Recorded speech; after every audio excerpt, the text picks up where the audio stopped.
तुम जानना चाहते हो कि ऐसा ऑरा कैसे बनाया जाए, इतना ताकतवर कि आदमी तुम्हारे सामने खड़े होने से पहले सोचे, कि महिलाएं तुम्हारी तरफ ऐसे खींचें जैसे लोहा चुंबक की ओर खींचता है, कि भीड़ बिना एक शब्द बोले तुम्हारी मौजूदगी के नीचे झुक जाए। तुम चाहते हो अनिवार्यता का ऑरा, वो ताकत जो चिल्लाती नहीं लेकिन लोगों को तुम्हारा नाम सम्मान या डर से धीरे बोलने पर मजबूर कर देती है। एक बात समझ लो, असली डोमिनेंस शोर में नहीं मिलता, दिखावे में नहीं मिलता, बेचैनी में नहीं मिलता। वो बनता है चुप्पी में, संयम में, सोची समझी ताकत में। मैकियावेली ने कहा था, पावर सिर्फ प्यार पाना नहीं है और सिर्फ डर पैदा करना भी नहीं है। पावर है जरूरी बन जाना। जब तुम्हारा ऑरा लोगों को यह महसूस करा दे कि वे तुम्हारे खिलाफ जाने का रिस्क नहीं उठा सकते, तब तुम खेल शुरू होने से पहले जीत चुके हो। इस वीडियो में मैं तुम्हें सिखाऊंगा कैसे वो ऑरा बनाया जाता है, वो ऑरा जो लोगों की इच्छा को तुम्हारी दिशा में मोड़ देता है। हम गुजरेंगे 10 स्टेजेस से। हर स्टेज तुम्हारे दिमाग को और शार्प करेगी, हर स्टेज तुम्हें साइकोलॉजिकली एज देगी। अंत तक पहुंचते पहुंचते तुम सिर्फ पावरफुल दिखना नहीं सीखोगे, तुम अछूता बनना सीखोगे। अंत तक बने रहो। नीचे कमेंट करो, पावर फ्लोज टू मी। चलो शुरू करते हैं। 1, ऑरा की नींव पावर शुरू होती है सर्टेनिटी से। अगर तुम हिचकिचाओगे, दुनिया तुम्हें दबा देगी। अगर तुम खुद पर शक करोगे, तुम्हारा ऑरा टूट जाएगा। लोग ताकत को फॉलो करते हैं, चाहे वो ताकत ठंडी क्यों ना हो। तुम्हें अपने अंदर ऐसा विश्वास बनाना होगा जो हिल ना सके, ऐसा एहसास कि तुम्हारा रास्ता तय है और कोई तुम्हें उससे हटा नहीं सकता। ये घमंड नहीं है, ये कंस्ट्रक्शन है। तुम्हारी हर नजर, हर शब्द, हर पॉज वेट कैरी करे। रिएक्शन देना कम करो। लोगों को तुम्हारी भावनाओं पर कंट्रोल मत दो। कमजोर लोग खुद को प्रूव करने के लिए बोलते हैं। पावरफुल लोग शब्द ऐसे खर्च करते हैं जैसे राजा सोना खर्च करता है, कम लेकिन असरदार। हर इंटरेक्शन को चेस बोर्ड समझो। लोग अपनी कमजोरी खुद दिखाते हैं, ओवर एक्सप्लेन करके, साइलेंस भरकर। तुम बस देखो, सुनो, गणना करो। तुम जितना कम रिवील करोगे, वे उतना ज्यादा इमेजिन करेंगे और इमेजिनेशन फियर पैदा करती है और फियर कंट्रोल का बीज है। अगर आज से शुरू करना चाहते हो, कमेंट करो, मेरी चुप्पी सम्मान का आदेश देती है। 2, कंट्रोल्ड पावर का मास्क। तुम सच में क्या हो ये उतना इंपॉर्टेंट नहीं, दुनिया क्या देखती है ये ज्यादा इंपॉर्टेंट है। Raw emotion, outburst, over excitement, ये सब मास्क में दरार है। तुम्हारा चेहरा किला होना चाहिए, आवाज स्टेडी और कंट्रोल्ड, आंखें डोमिनेंस दिखाएं। जब लोग तुम्हें पढ़ नहीं पाते, वे तुम्हें कंट्रोल नहीं कर सकते। धीमे चलो, इंटेंशनल मूव करो। रूम में ऐसे एंटर करो जैसे वो पहले से तुम्हारा हो। अटेंशन मत चेस करो, अटेंशन खुद आए। कमेंट करो, मेरा मास्क मेरा वेपन है।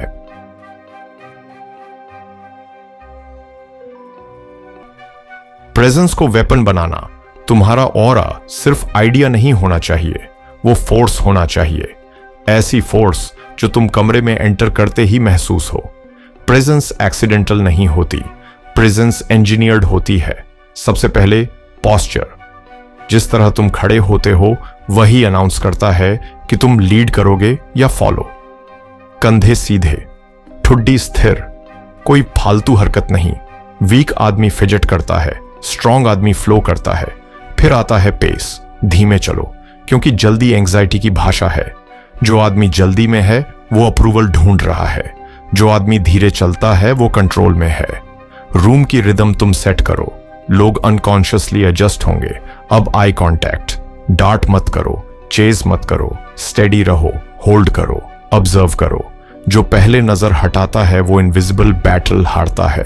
फिर वॉइस, लो, फर्म, मेजर्ड, ऐसे बोलो जैसे हर शब्द पत्थर पर तराशा गया हो। और जब पॉज लो, उसे स्ट्रेच होने दो। साइलेंस नर्वस लोगों को तोड़ देता है, प्रेजेंस स्कैर्सिटी से भी बनती है। हर जगह मत जाओ, हर ग्रुप में मत घुसो। जो हर जगह होता है वो इनविजिबल हो जाता है। जो कम आता है लेकिन इम्पैक्ट के साथ आता है वो अनफॉरगेटेबल हो जाता है। जब तुम आओ, रूम शिफ्ट होना चाहिए, जब तुम जाओ खालीपन महसूस होना चाहिए। प्रेजेंस एक्ट नहीं है, प्रेजेंस आइडेंटिटी है। अगर तुम खुद बिलीव करते हो कि तुम एक्सिस हो, रूम ग्रेविटी की तरह झुकेगा। अगर तैयार हो तो कमेंट करो, मेरी प्रेजेंस अनडिनाइबल है। 7, साइकोलॉजिकल लेवरेज। अगर तुम्हें लोगों को बेंड करना है तो फोर्स से नहीं, लेवरेज से करो। पावर ब्रूट नहीं होती, पावर सटल होती है। मैकियावेली जानते थे लोग 2 चीजों से चलते हैं, लॉस का डर, गेन की उम्मीद। हर इंसान के अंदर हिडन इनसिक्योरिटी है, हिडन डिजायर है, हिडन फियर है। तुम्हारा काम है ऑब्जर्व करना, लिसन ज्यादा करो, स्पीक कम करो, बॉडी लैंग्वेज पढ़ो, पैटर्न नोट करो, रिएक्शन समझो।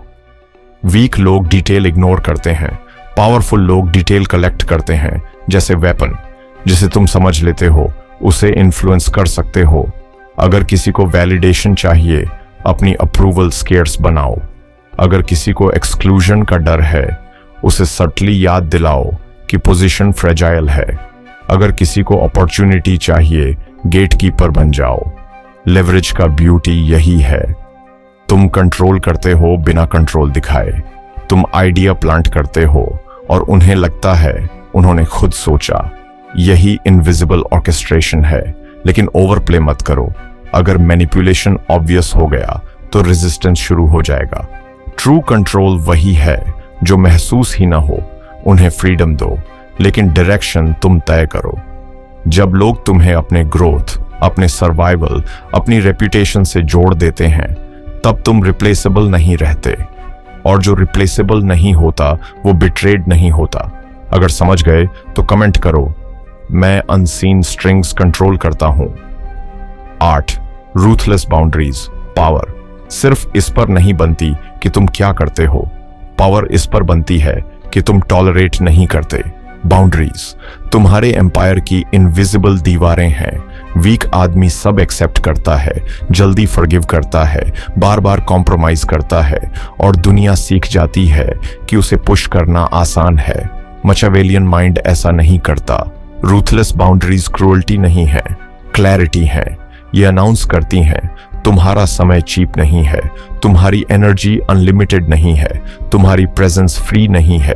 अगर लोग जानते हैं कि तुम्हें क्रॉस करने का कोई कॉस्ट नहीं, तो वे क्रॉस करेंगे। लेकिन अगर हर एक्शन का वेट है, हर इंसल्ट का कॉन्सिक्वेंस है, हर डिसरिस्पेक्ट की कीमत है, तब तुम्हारी वैल्यू मल्टीप्लाई होती है। काइंडनेस डिफॉल्ट नहीं होनी चाहिए, काइंडनेस चॉइस होनी चाहिए। बाउंड्री एनफोर्स करने में हेजिटेशन मत दिखाओ। अगर कोई टाइम वेस्ट करे, कट ऑफ। अगर कोई डिसरिस्पेक्ट करे, विथड्रॉ। अगर कोई एक्सप्लॉइट करने की कोशिश करे, रिग्रेट महसूस करवाओ। Fast, cold, without apology. Boundaries scarcity बनाती हैं, स्कैर्सिटी डिमांड बनाती है। ना एक छोटा शब्द है, लेकिन प्योर पावर है। जब तुम ना कहते हो तो लोग एडजस्ट होते हैं, लेकिन याद रखो इंटरनल बाउंड्रीज भी जरूरी हैं। अगर तुम खुद डिसिप्लिन्ड नहीं हो तो दुनिया तुम्हारी क्रैक्स देख लेगी। सेल्फ कंट्रोल हाईएस्ट बाउंड्री है। जो अपनी एपेटाइट, अपना टाइम, अपनी रिएक्शन कंट्रोल करता है, वो अथॉरिटी रेडिएट करता है। जो इंपल्स का गुलाम है, वो रिस्पेक्ट खो देता है। जब तुम रूथलेस स्टैंडर्ड एम्बॉडी करते हो, लोग या तो अलाइन होंगे या दूर हो जाएंगे। दोनों आउटकम तुम्हारी पावर सर्व करते हैं। अगर तैयार हो तो कमेंट करो, मेरी बाउंड्रीज अटूट हैं। 9, स्ट्रेटेजिक क्रूअल्टी। परछाई की धार। एक समय आता है जब साइलेंस काफी नहीं होती, जब बाउंड्रीज भी काफी नहीं होती, जब लेवरेज भी सीमित पड़ जाता है, और उस क्षण तुम्हें एक सच स्वीकार करना पड़ता है। कंट्रोल्ड क्रूअल्टी शक्ति का उपकरण है। यह अनकंट्रोल्ड ब्रूटैलिटी नहीं है, यह गुस्से में लिया गया फैसला नहीं है, यह ईगो की प्रतिक्रिया नहीं है, यह कोल्ड कैलकुलेशन है। मैकियावेली ने कहा था, गलत समय की दया राज्य को कमजोर करती है, लेकिन सही समय की कठोरता सत्ता को स्थिर करती है। स्ट्रेटेजिक क्रूअल्टी का मतलब है तुम रोज दंड नहीं देते, लेकिन जब देते हो तो वह उदाहरण बन जाता है। तुम हर लड़ाई नहीं लड़ते, लेकिन जब लड़ते हो तो उसे अधूरा नहीं छोड़ते। लोगों को एक लेसन सीखना चाहिए, तुम्हें क्रॉस करना रिवॉर्ड से ज्यादा कॉस्ट देगा। और याद रखो, क्रूअल्टी हमेशा फिजिकल नहीं होती। कभी साइलेंस, कभी रेप्यूटेशन का गिरना, कभी अपॉर्चुनिटी का बंद होना, कभी सपोर्ट का क्रिटिकल मोमेंट पर हट जाना। ये पर्सनल नहीं है, ये टैक्टिकल है।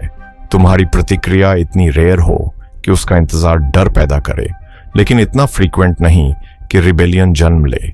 शेर हर जानवर पर हमला नहीं करता, वह चुनता है, देखता है और फिर डिसाइसिव वॉर करता है। तुम भी ऐसे ही। स्ट्रेटेजिक क्रूअल्टी का एक और स्तर है खुद पर।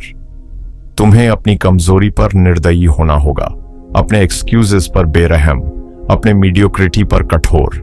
आलस्य को खत्म करो वरना वो तुम्हें खत्म कर देगा। कंफर्ट जोन को तोड़ो वरना वो तुम्हें सड़ा देगा।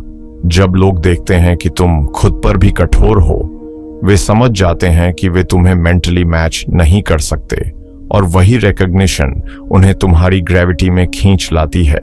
लेकिन याद रखो, केओस क्रूअल्टी नहीं है, केओस कमजोरी है।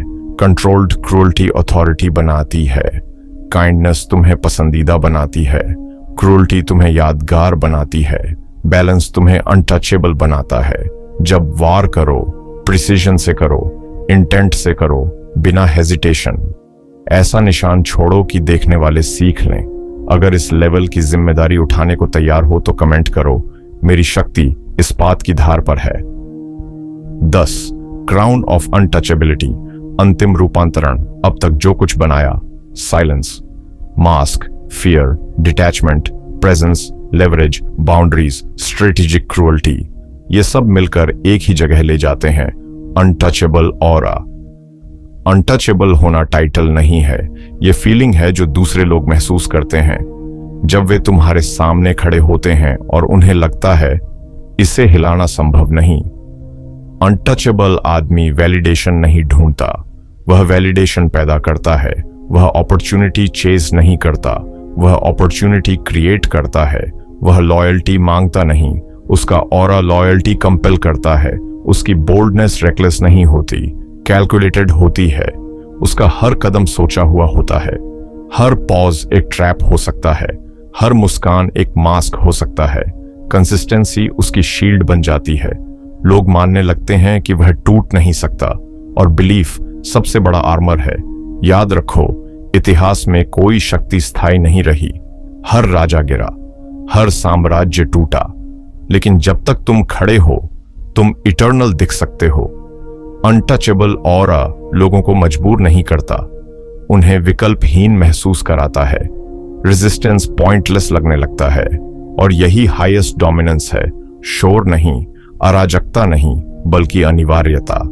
जब तुम इन सभी सिद्धांतों को एक आइडेंटिटी में मिला देते हो, तुम्हारी चुप्पी ध्यान खींचती है, तुम्हारा मास्क स्ट्रेटेजी छुपाता है, तुम्हारा फियर मेजर्ड है, तुम्हारी डिटैचमेंट ठंडी है, तुम्हारी प्रेजेंस हवा बदल देती है, तुम्हारा लेवरेज इनविजिबल है, तुम्हारी बाउंड्रीज अटूट हैं, तुम्हारी क्रूअल्टी प्रिसाइज है।